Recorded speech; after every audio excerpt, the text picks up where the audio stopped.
Welcome back, YouTubers. This is a review of Transformers War for Cybertron Kingdom Beast Mode Megatron. The descendant or namesake, depending on which version you go with, of the original Megatron from the Transformers Beast Wars series. His original name is hard to say. Some have called him Gigatron, some have called him other things, like in the new Transformers Beast Wars comic. Personally, I just go with it's Megatron and leave it at that. Anyway, as you can see, he's a big purple dinosaur. And no, he's not Barney. Anyway, let's get started. First of all, the box. It's your standard Kingdom and Cybertron design. Pretty simple. Has the golden disc logos, backing, side, etc. The inside has the golden disc insert with a card that goes here. Mine was another copy of the Arc. And it has this underneath it, the one where it's found in 1984 and reactivated. So, let's get started. Now, one thing I should mention is this version of Megatron, its Beast Mode at the very least, I happened to be looking at one of the old IDW comics, and his Beast Mode looks almost 100% like the Beast Mode of Grimlock from that series. So, I'm not sure if they're going to do something special, but there's a chance we could eventually get this retooled into a Grimlock, I think. They've already re-released it as a red version, so I don't see any reason why we couldn't get a Grimlock toy out of this one. But that's 50-50. Anyway, let's get started. First, in Beast Mode, he's got these stubby little arms, don't do much. Big open mouth, really nice for clawing or biting into things. It's also got a small port here on the inside, as you can see. You can attach some of the blast effects to that. It's his laser cannon in the show, though once it did fire a missile. So, there's that. It's got pretty good posability. These skin flaps can be pushed out of the way or in. It's a little annoying that they aren't more secure, but not a big one, especially since it's a Beast Mode. His tail has minimum movement. His legs, pretty movable, but they pop off these plates somewhat. It's not bad. It's got a few flaws, but I think that's understandable considering they're trying to make us a replica of a Beast Mode Transformer that isn't just another shell former. For those of you who don't know, shell formers are basically just big shells that stick outside of the Transformer. There's no real engineering in how it works. The robot mode is just cramped up inside and the shell clips around to form the Beast Mode. There's been some infamous examples like Big Convoy for that.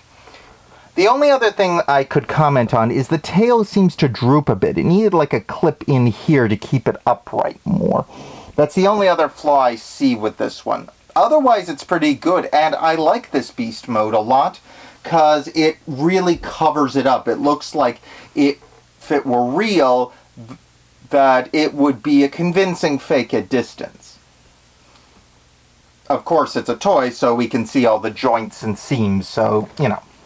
But anyway, let's get to his transform. It's not terribly complicated, but it's nice. You flip up this part, and you pop open this panel on his chest here.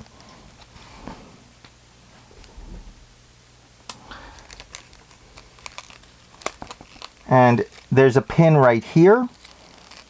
Pop it out. And this is the main part of the transformation. It's just clipping the waist and torso together. After that, the rest is very simple. I figured it out mostly without the instructions. I had to check it for some small things at the end, but I mainly got it without having to do that, which was fun. I kind of like doing that sometimes. The biggest problem I had were these skin flaps.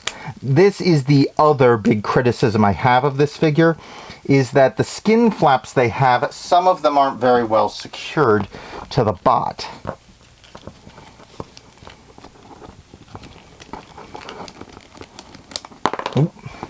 See what I mean?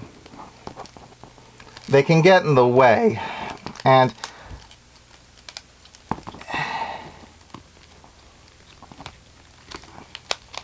after you fold these all in, which is, you can clip this up, solid back there. Oh, almost forgot to flip up his head.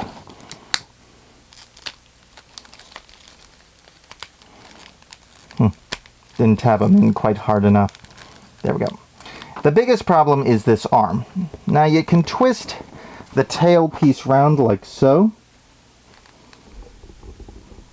But this little square here is a major pain on both sides to get right, because it's not quite right and you see it pushes down. You got to really flip the skin in those ports. You might need like a small Phillips head or other screwdriver to flip those in without bending them.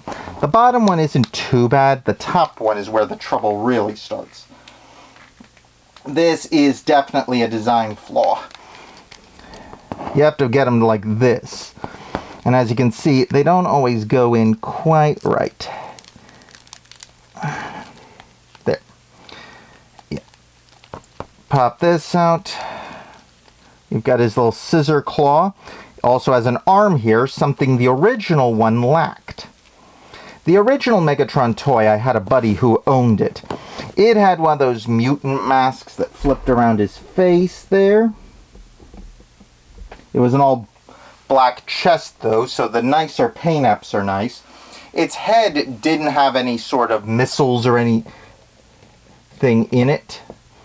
I like how you can add a blast effect now. It had, I think, a water squirter, though.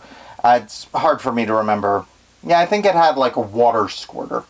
His waist had missiles on them, so it's nice to have the little blaster cannons, because those things were huge and basically were extremely cumbersome. This one is a much more accurate depiction of his robot mode than the original is. And if you're looking for one, this one I think is better than getting the reissue of the original that's out in a few months. I just think it's nicer and the paint-apps are way more accurate. But it's up to each person which they prefer. Overall, he's got some great posability, plus he's also a lot more in scale with the other figures like Dinobot, Optimus Primal. He really looks like he's more... And this is something I will say about the entire line, with the exception of Rat Trap. All the figures look like they are in scale as the show would have. Case in point, Voyager Optimus is a good bit shorter than Megatron, which was how it was in the show. But anyway, please like, subscribe, comment below, share this video with your friends, and I'll see you all next time. Ciao!